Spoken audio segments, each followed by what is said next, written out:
Hello दोस्तों, hope करता हूँ आप सभी ठीक होंगे अपने घरों में।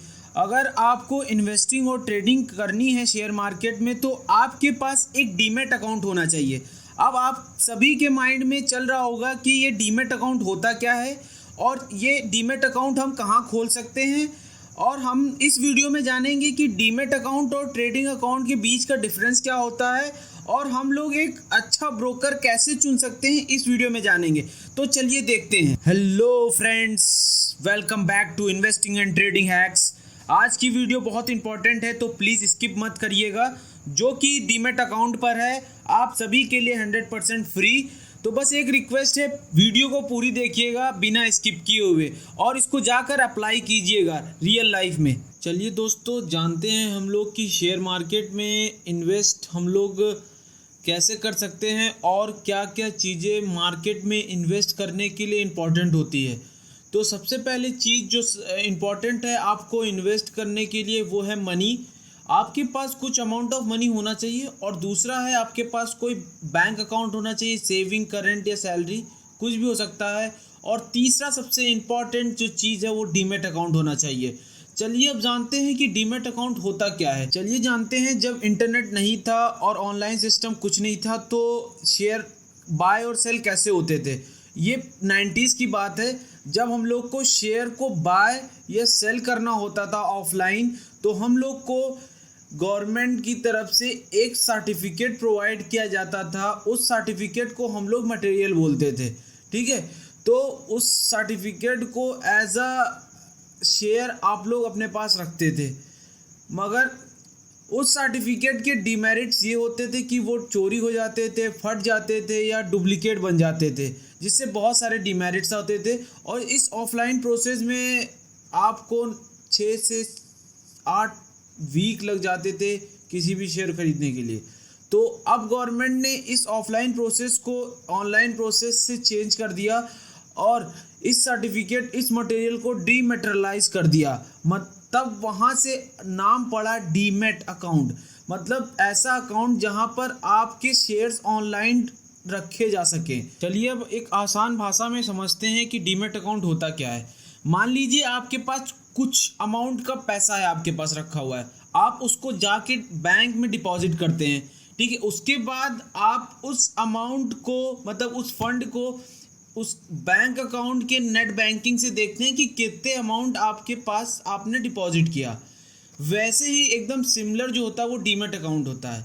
मतलब आप अपने शेयर्स को बाय और सेल किया तो वो आपके डीमैट अकाउंट में देख सकते हैं कि कितना आपके पास शेयर बचा है या कितना आपके पास शेयर बेच दिया आपने। मतलब आप अपने शेयर्स की पूरी एक्टिविटीज़ को डीमैट अकाउंट में देख सकते हैं। चलिए एक सिंपल एग्जांपल से समझते हैं कि डीमैट और ट्रेडिंग अकाउंट में डिफरेंस क्या होता है।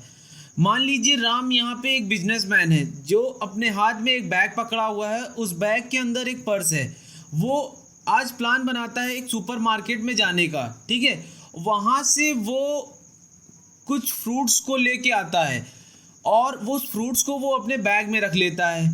तो यहाँ पर राम जो है वो as a trading account act कर रहा है, मतलब एक ट्रेडिंग अकाउंट की तरह है। और जो ये बैग हाथ में लिए हुए है ना, वो एक डीमैट अकाउंट की तरह है। और बैग के अंदर जो पर्स है वो एज अ बैंक अकाउंट की तरह है उसके। और वो सुपरमार्केट में जाता है, मतलब कोई एक स्टॉक मार्केट में जाता है और वहाँ से जो फ्रूट्स लाता है वो शेयर्स हैं और उसको वो बैग में रख लेता है। हम अपना डीमैट अकाउंट कैसे खोल सकते हैं, how to open a demat account, ये सबके दिमाग में क्वेश्चन चल रहा होगा। तो चलिए जानते हैं। तो सबसे पहला ऑप्शन आपके पास है कि आप अपने बैंक के पास जाइए, क्योंकि वो तीनों चीज़ें एक जगह खोल देते हैं, bank account, trading account and demat account. तो SBI, कोटक, HDFC और ICICI, एक्सिस एंड ETC, बहुत सारे ऑप्शंस हैं। मगर बैंक में खोलने के दो डिमेरिट्स होते हैं, जहां पर हाई ब्रोकरेज चार्जेस होते हैं वो लोग, और आपके प्रॉफिट पे वो हाई कमीशंस लेते हैं, जिसकी वजह से आपके प्रॉफिट्स कम आप बुक कर पाते हैं। और दूसरा ऑप्शन आपके पास है, आप किसी ब्रोकर्स के पास जा सकते हैं। ब्रोकर्स मतलब डिस्काउंट ब्रोकर्स की बात कर रहा हूं मैं, जैसे कि जीरोधा हो गया, अपस्टॉक हो गया, एंजल ब्रोकिंग हो गई।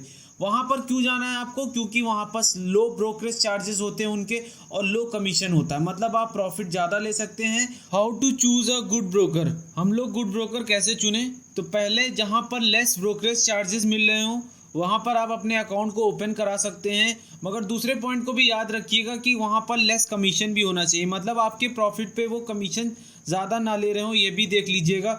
और थर्ड और मोस्ट इंपॉर्टेंट पॉइंट कि ईजी टू यूज़ होना चाहिए, मतलब उनके सॉफ्टवेयर्स, उनके ऑनलाइन सॉफ्टवेयर्स, उनके मोबाइल ऐप्स जो है वो कोई भी हो कभी भी चला यूज़ कर सके। और कस्टमर केयर सपोर्ट होना चाहिए, मतलब आपको कभी भी कोई रात में भी क्वेरी सॉल्व करवानी हो तो आप उसको कॉल करके सॉल्व कर सके। Thank you for watching this video. धन्यवाद आप सभी का इस वीडियो को देखने के लिए। आशा और उम्मीद करता हूँ कि ये वीडियो आपको बहुत अच्छी लगी होगी और आपके फाइनेंशियल लाइफ में कुछ वैल्यूज़ क्रिएट करेगी। अगर वीडियो अच्छी लगी हो तो hit the like button and comment your doubts and views and अपने फैमिली और फ्रेंड के साथ ज़्यादा से ज़्यादा शेयर कीजिए इस वीडियो को, ताकि वो भी अपना डीमैट अकाउंट खुलवा सके।